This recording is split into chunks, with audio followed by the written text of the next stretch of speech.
Justin and I are so grateful to participate in this panel. And fun fact, we didn't really know each other before we were asked to serve on this panel. But we've had some very fruitful, informal conversations over the past couple days, getting to know each other's work. And that's what we're really hoping to share with all of you today, is some of our past projects that we've worked on independently, some of our current research projects, and just about our general curatorial philosophies. So what we found in having these informal discussions is that there really is a strong thread that runs throughout our projects, and that is both of us are very interested in reviving forgotten or unseen histories of art. So that will be the theme of our discussion. And we wanted to begin with this. For those of you who keep up with popular culture, you'll probably recognize this at this point. A still from a video by the couple Jay-Z and Beyonce, known or billed collectively as the Curators, from their recent video titled Ape Shit. And the importance of this video, and the reason why we wanted to bring it into this conversation, is just because of the, as Keely mentioned, we're thinking a lot about how artists and curators alike are thinking about how to revive neglected or forgotten histories within museums. And I thought that this video, couldn't have come at a more perfect time because it really shows an important moment in popular culture, because these are very popular artists who are, in fact, infiltrating museum, intervening in a way that, as we'll continue to discuss, some other contemporary visual artists are doing in very meaningful ways.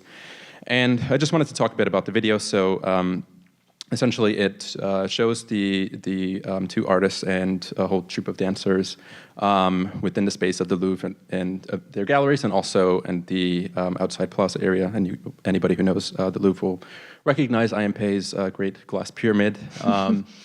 But it's really an interesting video because it's a fun sort of survey of art history. Those of us who have studied art history for years will challenge ourselves to recognize the different paintings and artworks that come up throughout the video. But I think the way that we see Jay-Z and Beyonce interacting or engaging with the art is really meant to uphold a particular message. And one of the messages that I was thinking about is how we tend to think of the way that we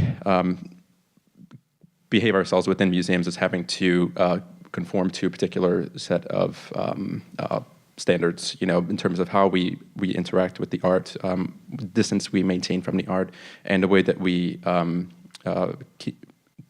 present ourselves in our bodies. But this video really acts as a disruption of that whole idea.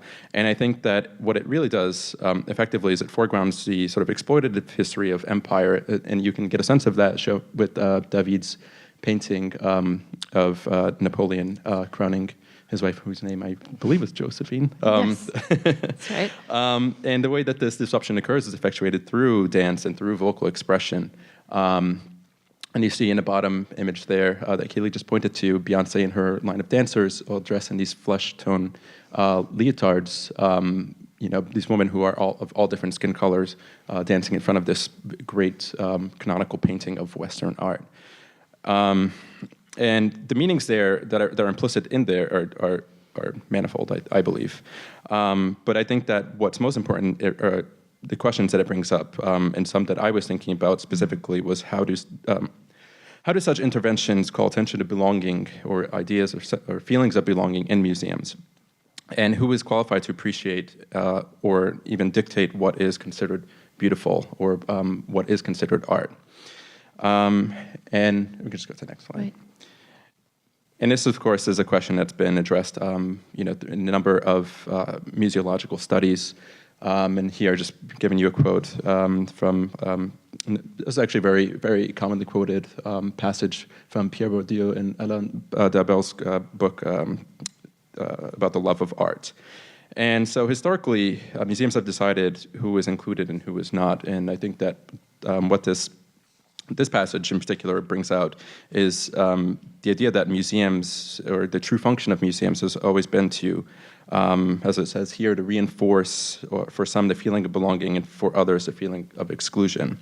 And this connects, I think, very well to the video, the video that I was just talking about, because that video really means to address how inclusion operates within museum, and artists are intervening in a way that really calls attention to this dichotomy of inclusion and exclusion, and who's represented, and who is meant to be represented, and who is qualified to dictate what is proper protocol within museums. Right. And I think that for a long time, artists have really spearheaded the campaign to challenge this model for museums, right, by probing collections and archives and making very pointed demands from museums and their collections. And I really wanted to call attention to a project that you worked on, Keely, titled Atomic Afterimage, where you engage with public perceptions of nuclear explosions and the afterlife of related imagery. Mm-hmm. And I was just wondering if you could talk a bit about how the artists represented in the exhibition carried out a form of intervention. Sure. This is Atomic Afterimage is a show that I organized when I was a graduate student at Boston University. I was in the middle of my graduate studies, and I was given this opportunity to curate a show for the very first time. And I had been deeply interested in the Cold War, and I thought that I knew a lot about how artists of that period, the mid-1940s to the 1980s, had been responding to the threat of nuclear war. But what I really didn't know was how contemporary artists were then dealing with the same subject, but in the post-nuclear period, after the Cold War, when a number of images came flooding into the public domain with the Freedom of Information Act that effectively declassified many of these images of atomic and hydrogen bomb explosions. So I took this as my subject and found 7 artists and one collective group of artists who were dealing with, in one way or another, with these images that had been either publicized widely during the Cold War or kept secret. And what they did with that in various ways was really the subject of the exhibition. And just to give you a couple examples of their intervening practices, I'm showing work by Michael Light, who he is a photographer, and what he was doing with this project from about 2003 was to go into the National Archive and re-photograph the archives that had been previously classified. So those new photographs that he's creating, and you're seeing 3 of them here in the middle of the exhibition. Those new photographs really carry with them the aesthetic power of the originals. He's playing with the aesthetics of power. And in that way, he is, I think, subverting the US government's former control over the visual narrative of the Cold War. He's taking it back and doing something different with it. Similarly, you have artists like Bruce Connor, whose Bombhead work is shown on the right, and then artists like this collective group from London who've made a huggable mushroom cloud. In both cases, you have, they're being playful, of course, but they are very conscious of the anxieties of living still with the threat of nuclear annihilation. So you have, with the huggable mushroom cloud, it's meant to be this stuffed animal that you can take with you into the fallout shelter. and they're actually using a photograph of a particular atomic test and creating the exact form that would have been seen in that photograph and making it three-dimensional as this huggable form. And Bruce Conner is someone who, from a very young age, said that he was absolutely obsessed with the bomb and had been ever since, and everybody else he knew was absolutely obsessed with it. So this kind of idea that the bomb had taken over his psyche is made manifest, I think, in this image, where he has included, at the bottom, a self-portrait of his shoulders, but then replaced his head with an actual photograph that he's appropriated from one of the first, I believe this is the first hydrogen bomb test in the Bikini Atoll. And finally, this is just the last example of the type of work that I showed in this exhibition. These are two photographs by a man named Trevor Paglen, who is about to have his own exhibition at the Smithsonian American Art Museum. He was not very well known 10 years ago when I got to know his work. What Trevor does is he finds these secret nuclear sites in the Southwest American desert, and he camps out about 40 to 20 miles away from these sites, and he outfits his camera with a telegraphic kind of lens so that he can take these blurry images of these secret sites at a distance, and they look like abstract paintings in a way. And they also share this kind of aesthetic with the work of Michael Light that I showed first. So these really vibrant colors that are very seductive. So he too is playing with the aesthetics of power, but creating new images to become part of this visual narrative. That's great. I actually did have one follow-up question about that. Yeah. So how did you, as a curator, really make sense of the way that the artists were grappling with this formally classified material? I think I had to, because they were working with this declassified material in such disparate ways, I really had to wrap my mind around the different categories of work. So I would say that this is one category. Paglen is not the only example. There were other artists who were creating new images that responded to this culture of secrecy perpetuated by the Cold War. And then the other category would be artists who are playfully working with these very terrible atomic images. And then another category would be sort of repurposing pre-existing images, but doing so in kind of a serious way that is just simply looking at the aesthetics of the bomb. So that's how I was wrapping my mind around it. But I interviewed also almost all of the artists who were involved and included biographies in the back of the catalog. So to make clear that they're not working together. They're all kind of working with these different variations on a theme. That's great. Yeah, because I mean, it's if you want to go to the next one. Sorry. Yeah. Yeah, I mean, it's really making me think of a thought that I had, or that I sort of mentioned earlier too, is how these interventions are really the work of curators and artists alike. And this is something that many contemporary artists have dealt with within museums. And I'm just giving this example of Fred Wilson, whose Mining the Museum project took place in 1992, and it was on display at the Maryland Historical Society in Baltimore. And the premise of this project was really for Fred Wilson, who is an African-American artist, to go into the Historical Society's collections and bring out objects and artworks and present them in a new and really critical light. And I'm giving this one example here, which shows a whole service of silver work, a very ornately crafted silver work from the late 18th to 19th century.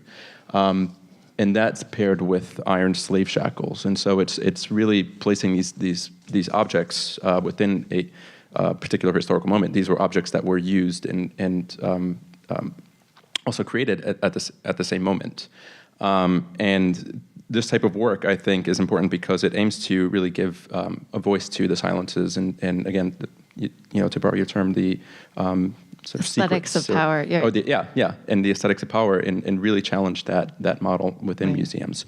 And the reason why this is important, I think, is it not only addresses the topic of our discussion, which is retrieving neglected and forgotten histories, but also it really brings forward the idea that underneath a lot of what we see in museums is a whole history of labor which gets erased. Right.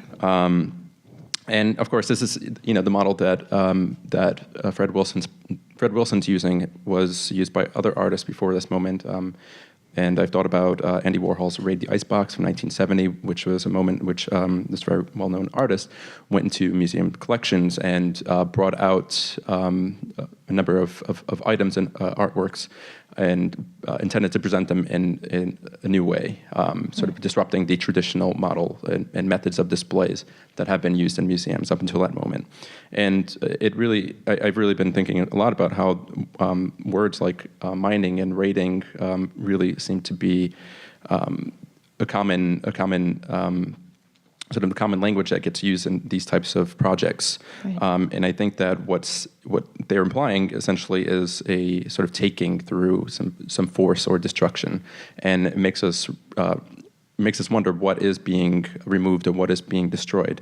And I think the answer to that could be the traditional narratives that have been sort of put in place. Right. And I think the atomic afterimage is one where there's this disruption of state-sanctioned secrecy and but also the formal structures of power, the aesthetics of power, as you mentioned, and of course the silences that come about as a result of the way that history is traditionally narrated in these institutional spaces. And one connection that I think is very important, and also to my work, is a project that took place at the Worcester Art Museum while I was there in 2017? 2016 to 2017. And this was a relabeling project that took place in the early American art galleries at that museum. So just an hour and a half up the road from here. And this project was really meant to highlight the tragic histories of slavery that gets overlooked in a lot of the ways, in a lot of the traditional narrations of early American art.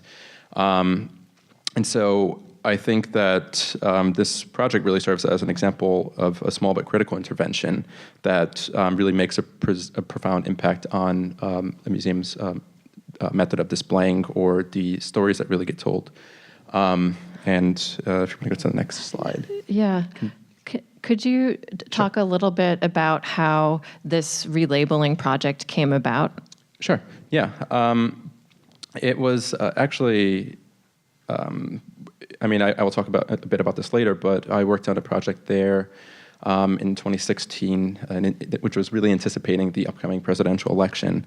And so that project really created, I think, a sort of interesting political atmosphere within the museum. Mm-hmm. And a response to that was to think about other ways that we can really respond to this very heated and divisive political climate that really characterized that entire year. Right. And so one way of thinking about how to use our collections and to narrate the ways that our traditional stories of art, or about the history of art, can be challenges through reinterpretation. Right. And so that was sort of like an organic development that happened over a few months. Mm-hmm. And Betsy Athens, who is the former curator of American art at the Worcester Art Museum, was really the one who spearheaded the project and really brought it to life. Right. Did she also? She was thinking of the Fred Wilson project that you just referred to, mining the museum, as an inspiration for a museum intervention. Right. And also for the way that that exhibition really worked to expose the overlooked history of slavery. Right. In order to put this really uncomfortable history against the sort of beautiful stories that we traditionally encounter within museum spaces. Right. And so this is just giving one example of a label attached or associated with a portrait that really just aims to show or illustrate this information very matter-of-factly in order to remove the embellished language that usually comes with interpretation and traditional didactics. And we can go to the next slide to show an example of one of those labels, which is it would be the darker label above the other tombstone label with the more, as I said, embellished interpretation. But what this juxtaposition really aims to do is to really mark these sitters or these portraits as being part of this very violent and tragic history. And when viewers go into the space, they encounter it, very plainly. And you can see how these juxtaposing labels really stick out, and it's easy to sort of point out who had some involvement in this history in a way that I think was very effective. And so I can talk a little bit more about the project that I started to bring up, which was an exhibition called Picket Fence to Picket Line, Visions of American Citizenship, which I co-curated with a colleague of mine named Lorna Simpson, who's actually at the Fitchburg Museum of Art now. And it was really the goal of this exhibition was to offer a view of the question, or to really present the question, what is citizenship, and how can we think about it in its visualization throughout American history from the colonial period up until the present day. And I'm offering this one portrait in connection to what I've just finished talking about to show the way that just small changes in the interpretation of portraits can really create a profound impact.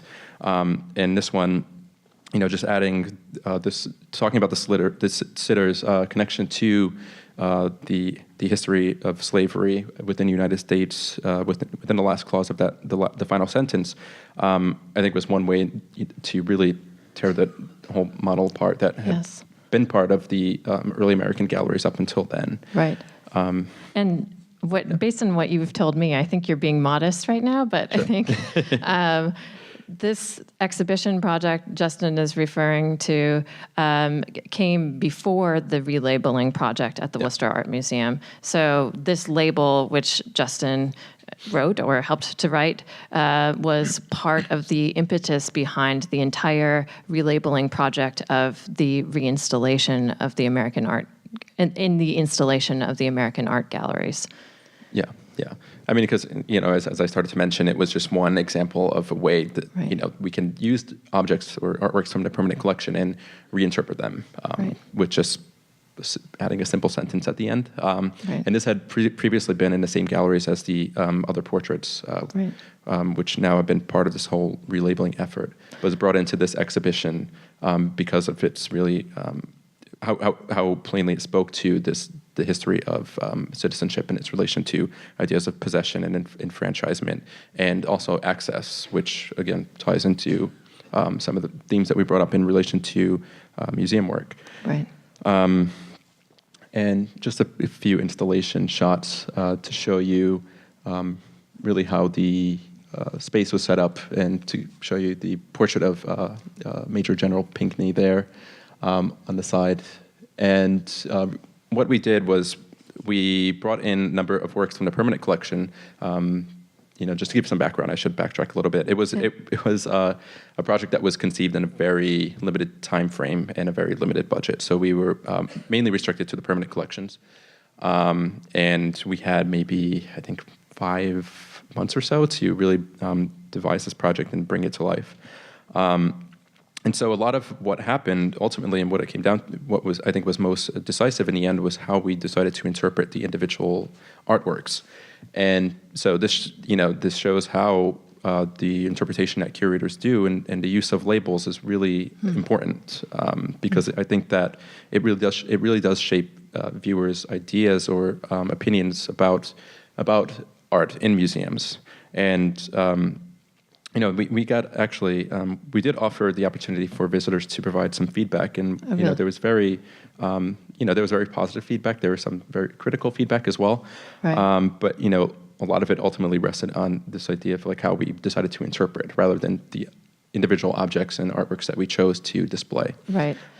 So did the feedback you received about this exhibition on citizenship shift after the election, the presidential election? So I know that this fell somewhere in between. Yeah. Before, I'm sure you had one idea of how those labels would have been received, and then afterwards, were you getting different responses from the public? Absolutely, yeah. And we were also getting a lot of tours, Right. especially with school groups. Right. The latter part of October, Right. or November rather, sorry. And yeah, I think the people's interactions and people's engagement with it really did change at that moment. And I did notice an increase in viewership, actually, and people were going in and looking at the exhibition. And one of the highlights of this exhibition was when a local judge came in and felt somehow really inspired by the exhibition, and decided it would be a good idea to use the museum as thinking of this museum as a civic space and using it to host a naturalization ceremony in January 2017, which actually did happen. Wow. But what was important about the Worcester Art Museum is that since 2014, it's actually been it's served as a local polling station. So 2016 was actually the first presidential election that the museum was a part of. Wow. So there was a lot of engagement Right. around the exhibition in relation to the election and its outcome. It's also a great example of how programming that is specific to an exhibition can really help bring some of its most important salient messages into being, Right. into real life, I guess. Yeah. And I also wanted to talk a bit about the This? This Okay. was actually commissioned work by artist known as Young-Hae Chang Heavy Industries, and it was meant to be a complement to the Picket Fence Picket Line exhibition. And this was a multimedia work that involved text and original musical score that was actually installed in the 18th century European galleries. And it was hung with alongside this photograph, which is Alfred Stieglitz's The Steerage from 1907. And this work essentially really reflected on the importance of citizenship or civic engagement, but also the paradoxes that are sort of inherent therein in its relationship to the surrounding space and the artworks that are present within the museum. Mm-hmm. And I think it was really important that they decided to pair it with this photograph, which is an image I think really sometimes comes up in our historical surveys as exemplary of how photographers were engaging with American history or the development of this sort of new idea of America that's built on immigration in the early 20th century. But the irony behind this is that this image really shows a group of people who had hoped to be immigrants being sent back to Europe because they were denied entry into the United States. Right. Very topical. Right. So, and I think that the work was the value of the work was in its message. And I'm speaking to the contemporary work now, because it goes back to our question about art and who has access to it or whose stories are being told in it. Right. And I think that this one still here really shows that, again, going back to the beginning, that the purpose of art for long has always been understood as, sort of erasing tragedy or, Right. or history that may be undesirable for some. And I just wanted to segue from there over to your project, Keely, that you did. on an artist named Thomas Wilfrid, in connection, in connection with this idea that I'm bringing up, the idea that histories are presented in a certain way, or even about the way that art historical surveys present art history, and how certain stories can be easily overlooked. And this was one artist that you encountered and had noticed has sort of been forgotten within, the canon of 20th century art.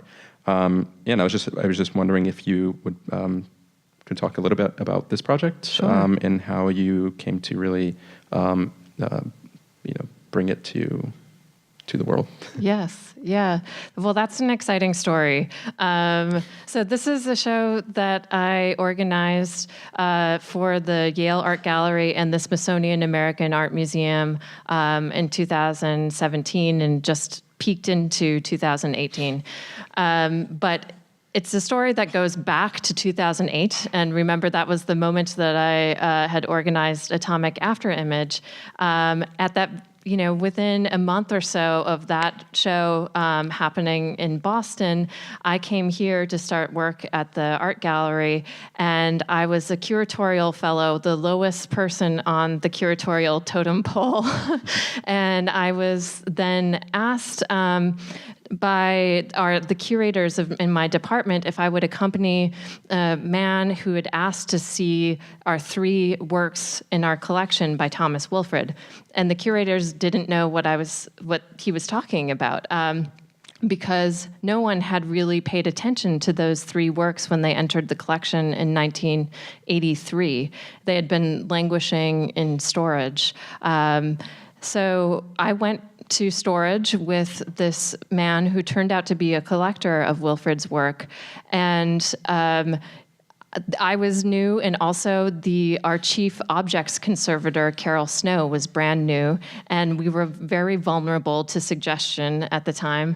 So when this man, whose name is A.J. Epstein, asked us to plug in these kinetic objects that date back to the 1920s and 1930s, Carol immediately grabbed a fire extinguisher, and we ended up plugging in this work, and I'll come back to Thomas Wilfrid and tell you just a bit about him, but this is what we saw in storage. It doesn't look like anything, but what you're seeing here, that is a mechanical box which contains a light bulb and a gear and a color disc and mirrors, and we didn't know what was inside, but we saw this plug coming out from the bottom of the table, and we decided to plug it into the wall.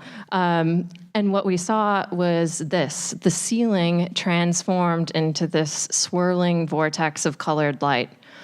And this work dates to 1928. So once I wrapped my head around that fact, I was really, really impressed and wanted to know more about Thomas Wilfrid. Because what I knew was no one else, and no other artist I'd heard of working in the 20th century had come up with an idea of kinetic light art this early. This is really remarkable. Thomas Wilfrid, and I'm just going to, since the video is over, this could play indefinitely, by the way. Thomas Wilfrid was an immigrant. He was born in Denmark, and he studied painting and sculpture in all the traditional ways in art schools throughout Europe. And he decided to come to the United States in 1916 to pursue his vision to create a new art form using light as his primary medium. Because he felt that America would be more receptive to this idea. He hadn't had any luck when he pitched it to his art instructors in Europe. So he came here and he worked on his idea for several years, and ultimately in 1922 had finished constructing this instrument at which you see him seated. It's called the Clavel Lux, and this was a light organ that projected multicolored moving light onto a large cinematic-sized screen. And he would give these light performances in concert halls, much like this. And it would be entirely silent in these concert halls. He might say a few words at the beginning of the concert, but really it was meant to be an aesthetic experience for the audience, and this itself was radical. So when I came to learn more about Wilfrid's work, I realized that he was actually a very well-known figure in his own time. He was embraced by the avant-garde in the United States, and eventually his performances became so popular that he decided that he would create discrete objects like that tabletop projection I showed you. So he started to make discrete works of art that could be sold to museums. Eventually, major museums like the Museum of Modern Art began to acquire his work. And by 1963, which was toward the end of his career, the Museum of Modern Art owned 2 of his works and decided to commission a third that would have a permanent place within their installation. And this work that you're seeing on the screen right now is called Lumia Suite, Opus 158. It is a work, the work that was commissioned by MoMA in 1963, and Wilfrid constructed a projection room for it and wrote a 50-page technical manual to accompany this work. And we are so thankful that technical manual survived because although this work was so popular at MoMA in the 1960s and 1970s, they decided to deinstall it in 1980, and all of its contents went into boxes. So when I decided to do a show about Thomas Wilfrid's work, which included 15 of these kinetic light objects, our most major technological task was to reconstruct Lumia Suite. And you're seeing it in its final glory after we had done so. But this image gives you an idea of the parts that comprise the mechanism that churns out this moving colored light. So one of the, this is just a little bit of insight into the process of planning this exhibition. It took us 3 years, basically, from the time that we borrowed all of these boxes from MoMA, had them shipped here from New York, set them up in our conservation department in our lab, and we worked on this for a couple years to really understand the technology behind Wilfrid's work. And in fact, one of our greatest tasks was to find a light bulb that would match the exact specifications that Wilfrid demanded. And the reason the light bulb is important is not just because it gives off, each type gives off a certain color temperature, but it's also because in the case of Wilfrid's projections, the filament shape actually plays a part in the appearance of the composition. It becomes part of it. So we had to match the exact filament shape as well. We commissioned a light bulb artist to hand blow light bulbs to the exact specifications of the light bulb, one of 2 that are part of this apparatus, so that we could be true to Wilfrid's original vision. And let me just show you this. This is the 1,000-watt, the result of the 1,000-watt light bulb passing light through a rotating colored disc and bouncing off of 16 different moving pieces of polished aluminum, all sitting behind the screen. And Wilfrid constructed this composition to play for an indefinite period of time. And you could sit in this projection space and watch the work for forever, really, and you would really never see the exact same image repeat on the screen because he worked in so many different variations into the composition. So this was a very radical sort of and kind of conservation-intensive project that took us years to put together, which is very different from the experience that you had, Justin, at the Worcester Art Museum putting together your citizenship exhibition, which had to go up within a couple months. Right. This is years of work. So 2 very different types of exhibitions. Right, and also one that involved a catalog. Right, exactly. Right. So. There were also years put into the production of a scholarly catalog. Yeah. Yes. So, yeah, I mean, so in the sense that Wilfrid had been part of the art historical narrative during his lifetime, and then after he died in the late 60s, and his technology slowly became outmoded, he became forgotten. And so the exhibition was part of the process of recovering his place within the history of art.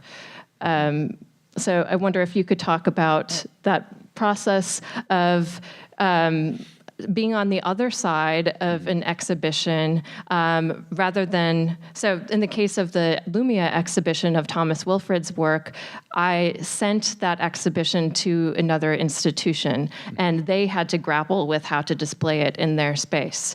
Justin had a very different experience at Worcester where he was on the receiving end of an exhibition. And so I thought it might be interesting if you told everyone what that's like to take in another curator's project and make it your own. Right. Yeah. So so the project that Keely's referring to is the one pictured here, which was titled Highest Heaven, Spanish and Portuguese Colonial Art in the collection of Roberta and Richard Huber. So not only were we receiving it from another institution, but it was also part of a private collection. So there are many, many different parties involved. Yeah. But it was originally organized by the San Antonio Museum of Art in San Antonio, Texas. And so when we received it in Worcester, it came prepackaged with all the interpretation and the checklist and everything. But of course, there were a number of logistical obstacles with checklists, just because we had a very different space that could, that wasn't as amenable to all the objects in the way that San Antonio space was. But also, the interpretation we found limiting in particular ways because we at Worcester really had a particular vision of this exhibition that didn't really depart really too far from San Antonio's vision, but we thought would be a little more pertinent to our ultimate curatorial vision. And so part of that that vision was to really expose more of the history of empire, really, in relation to the artworks on display. And really the focus of the exhibition was coming from this private collection of art created in the Spanish and Portuguese colonies between the late 16th century up until the 19th century, all of which, or most of which, were of Catholic subjects. So they really span from as far as parts of Southern Asia over to South America.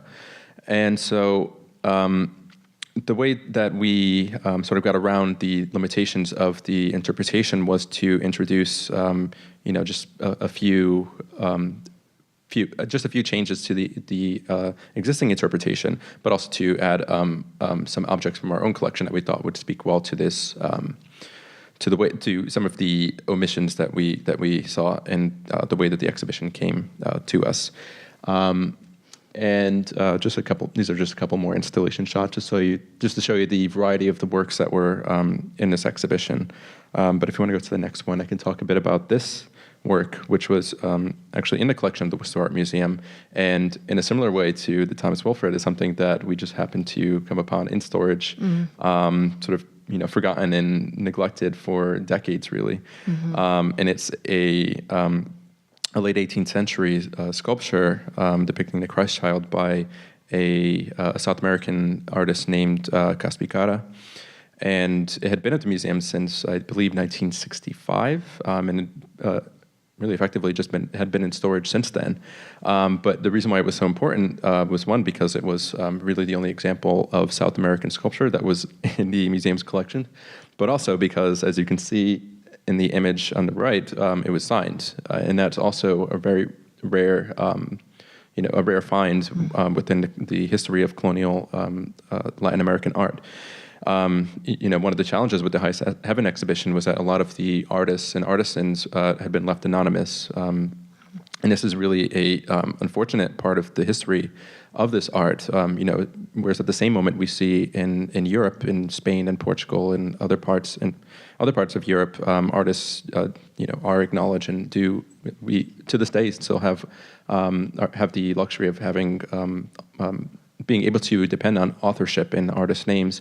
It wasn't the case in the colonies, and so this was really important to bring into this exhibition because it was one example where we did know the artist, and also an example where the biography was really important because this was an artist who was of indigenous ancestry, which is really an important element in this whole history.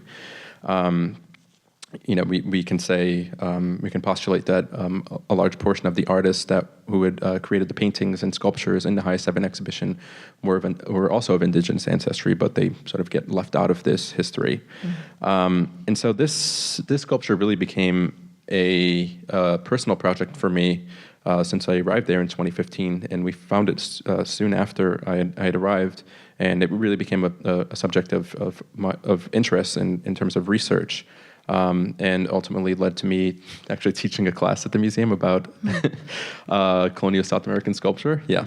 I didn't know that. Yeah.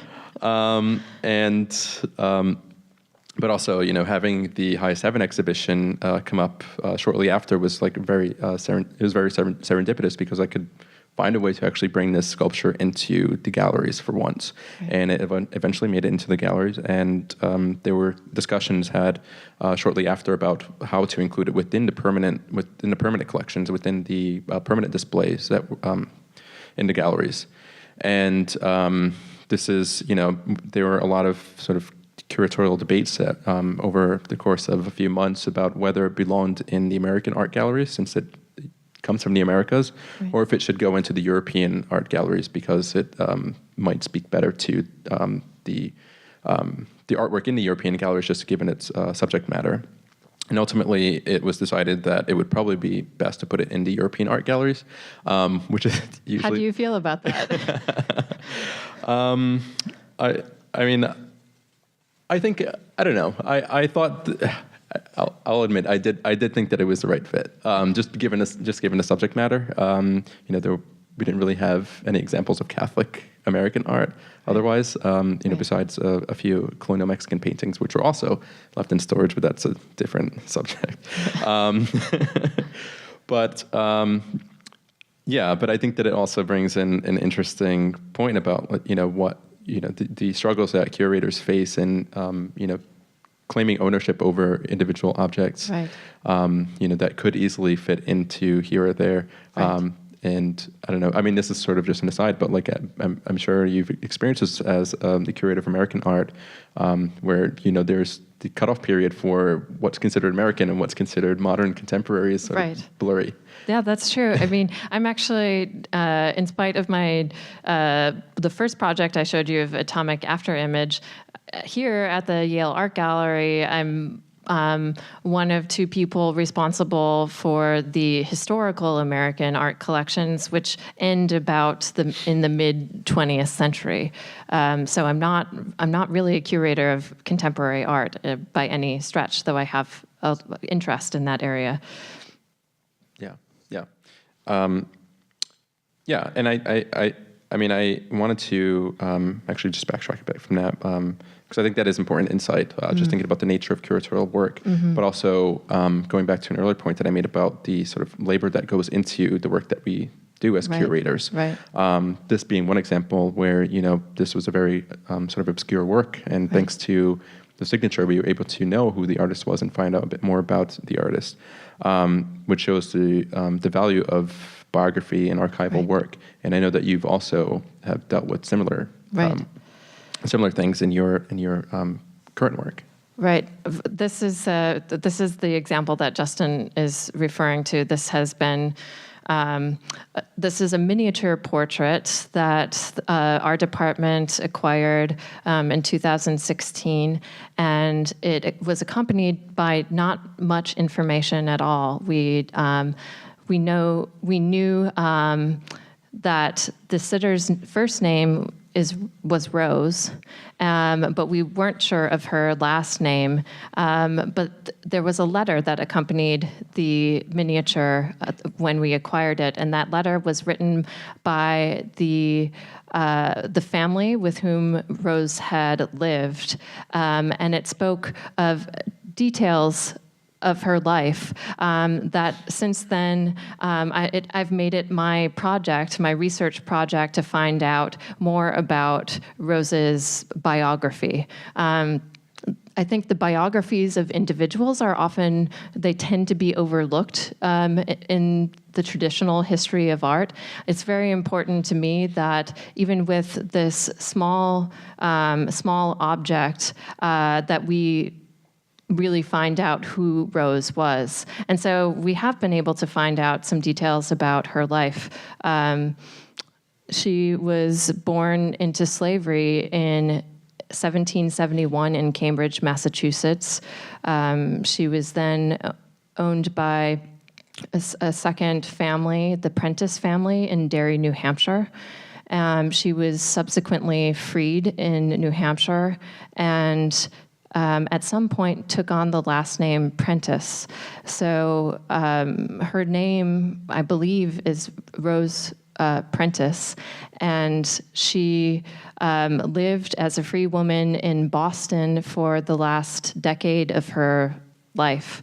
And I think, and it's hard to know, this is part of this research project, is to, without knowing everything about her life, speculate on possible reasons for the commission of this miniature portrait, which was painted by a very well-known miniaturist named Sarah Goodridge. She was the most prominent miniature painter working in Boston in the 1820s and 30s. I believe this portrait was commissioned in about 1837 as a result of the separation of Rose from this family with whom she had lived as a house servant for almost her entire adult life. She had been a caregiver to the children, and the children grew up, got married, and at a certain point, she separated from them and lived independently. And I think that was the impetus behind this commission. So this is a portrait that is 4 inches high by 3 inches wide. And when I think about possibly displaying this in, say, an exhibition, I often think about what other objects, of course, what other historical objects, small portraits, could be displayed in the same context that could bring out aspects of Rose's story. But I also think about how the work of contemporary artists can speak to these historical narratives and bring them out in ways that some of the historical materials themselves do not always directly address. So, here's just a detail of the Rose's face, which was rendered in with tiny little stippling dots.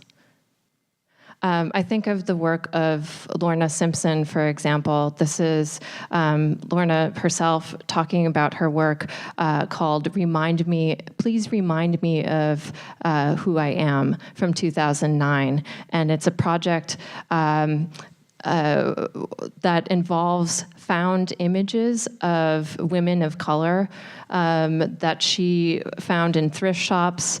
She also made some drawings based on those photographs, but these are all anonymous women.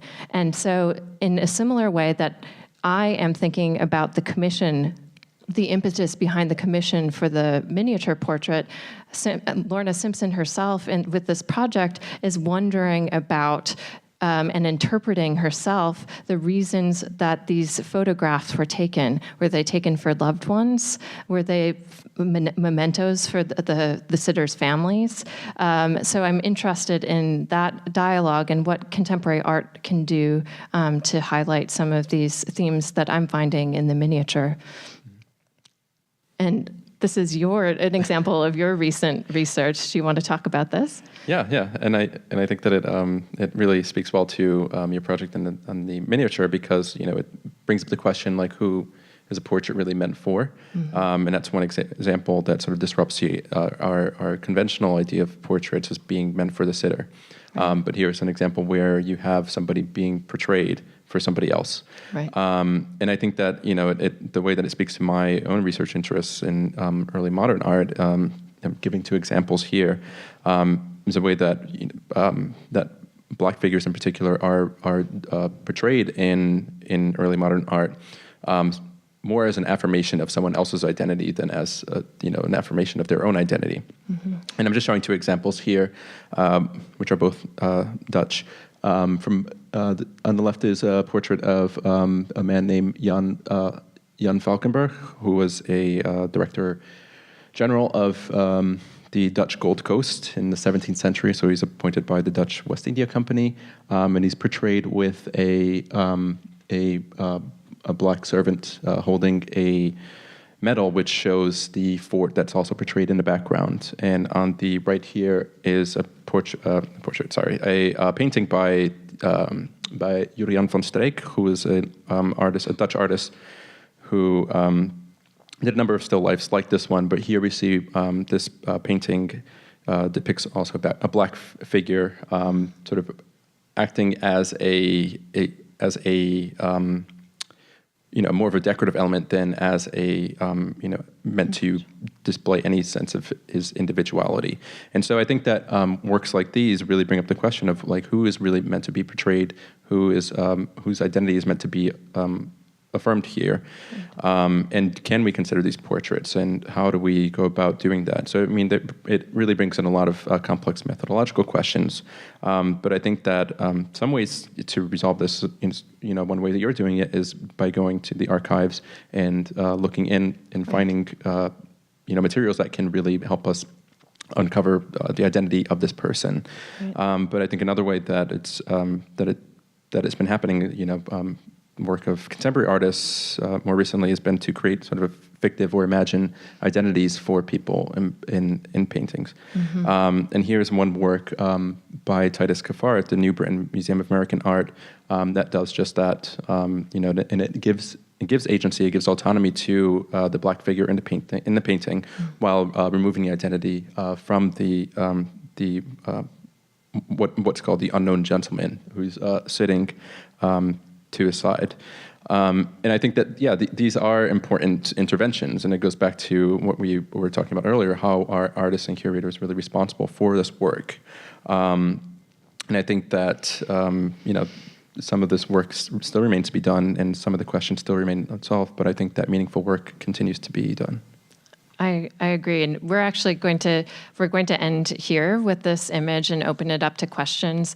But Heather already mentioned this in her introduction. Titus Kafar will be here tomorrow night to talk about the future of museums with Jock Reynolds and Pam Franks, and I believe he's one of the most exciting artists working today. So it's a real opportunity to hear about his vision for the future. And I encourage you to go. I'll be there.